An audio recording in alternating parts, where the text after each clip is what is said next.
ওই কর্মচারীকে জিজ্ঞাসা করছে, কেশব কেশব কেশব কেশব।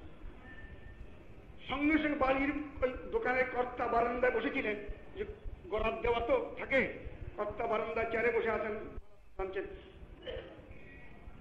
গোপাল গোপাল গোপাল গোপাল বলছে। তখন ওই ওই পাল্লাতে তুলেছেন, নিক্তির মধ্যে তুলেছেন অলঙ্কারগুলো, তুলে বলছেন হরি হরি হরি হরি। তখন যে বিক্রেতা সে ভাবছে ঠিক জায়গায়, আমি অনেক দোকান ঘুরে এই ব্যাপারটা ঠিক জায়গায় এসেছি। কেন এই মালিক পর্যন্ত দেখছি বেশ হরিনাম করছে, গোপাল গোপাল ইত্যাদি বলছে, আর এদিকে এই যে দোকানদার মনিব যে কর্মচারী, এরাও কেশব হরি এইসব নাম উচ্চারণ করছে। এদিকে হরি হরি বলছেন, আর বারান্দা থেকে মালিক বলছেন হরা হরা।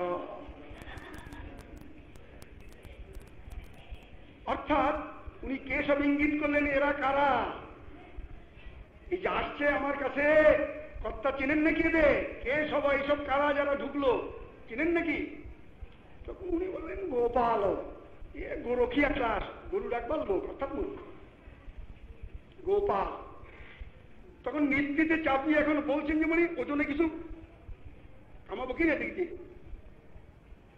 হরি হরি হারা, তাহলে চুরি করি, গোপাল হয় তাহলে চুরি করি, হরি হরি হরণ করি, তাহলে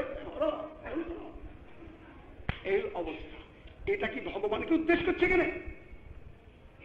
ভগবান উদ্দিষ্ট হচ্ছে না, means justified by the end. পক্ষান্তরে হনুমান গেছেন লঙ্কাপুরীতে রামচন্দ্রের সেবার জন্য, লঙ্কাপুরীকে ছাড়খাড় করে দিচ্ছেন আগুন জ্বালিয়ে, হরিভক্তি হচ্ছে, রামকে কবজা করে দিলেন, প্রেমেতে বসীভূত করলেন রামের জন্য। ওই অ্যাপারেন্টলি দৌর্জন্য, যেটা দেখতে গেলে দৌর্জন্য বলতে পারেন, লঙ্কা অগ্নি দ্বারা দাহন করা, প্রাণী হত্যা করা, এটা খারাপ, হিংসা বৃত্তিতে, হিংসা নয়। কেন? ভগবানের জন্য করছেন, মন নিমিত্তং কৃতং পাপমপি ধর্মায় কল্পতে, এই প্রকার বিচার দেখাচ্ছে। আর এখানে বাইরে হরি গোবিন্দ বলছে, উদ্দেশ্য হচ্ছে খারাপ, এটা হরিনাম নয়। যে ব্যক্তির মুখেতে ভগবানের জন্য নাম উচ্চারিত হয় সেটা ভগবানের নাম। যে শব্দটা ভগবানের সুখের উদ্দেশ্যে উচ্চারিত হোক, সেটা সকার বকার চকারও যদি হয়, তথাপি সেটা মঙ্গল প্রদান করবে। কেন? সেটা টার্গেট করছে পূর্ণ ব্রহ্মবস্তুকে, নির্গুণ ব্রহ্মবস্তুকে টার্গেট করছে। সুতরাং সেই শব্দটা ফলটা হবে শুভ। কিন্তু যেটা ইতর বস্তুকে টার্গেট করে, পার্থিব জড় পদার্থকে টার্গেট করে, সেটা যদি শুনতে ভালো দেখা শোনায়, তথাপি সেটা খারাপ, অসৎ হবে। এই জন্য কার কাছ থেকে নাম গ্রহণ করব? যে ব্যক্তি ভগবানের উদ্দেশ্যে নাম করে, ভগবানের সেবার জন্য ভগবানের নাম করে, তার কাছ থেকে নাম গ্রহণ করে। এই গেল একটা দিগদর্শন, অর্থাৎ নামেতে প্রেমিক। তৃতীয় নম্বর, কি নাম নিব সেটা বলে গেছেন মহারাজ। হরের নাম হরের নাম হরের নামই বকে, হরিনাম হরিনাম হরিনাম, তার ঢোলাগি হরের নাম উক্তি 3 বার। দায়িত্বমণি দৃঢ়তার জন্য 3 বার বলেন হরিনাম হরিনাম হরিনাম। কি নাম নিব? হরিনাম নিতে হবে। হরের নাম হরের নাম হরের নাম এব নিশ্চয়ার্থে, এব শব্দে পুনরপি নিশ্চয় কর। এব শব্দের দ্বারা আগে তো 3 বার বলার দ্বারাই নিশ্চয় করলেন, তারপর আবার এব বলছেন হরের নামই, এবার দ্বারা আরো নিশ্চয় করলেন, নিশ্চয়। হরিনাম হরিনাম হরিনাম নিশ্চয়। আবার বলছেন কেবলম, কেবলম মানে আলম, স্রেফ স্রেফ হরিনাম, কেবল হরিনাম, আর কিছু করতে। কেবলম, কেবল শব্দের 2 রকম বিচার। কেবল পুনরায় নিশ্চয়ার্থে করলেন, এবং স্রেফ এটা বললেন, আর কিছু অন্যান্য যাগযোগাদি নিরস্ত করে দিলেন।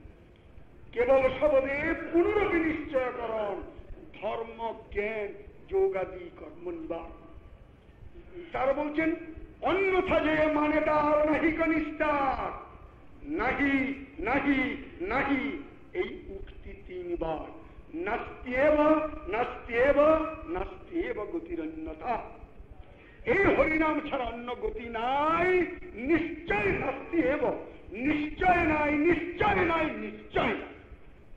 আর কত জোর দিবেন?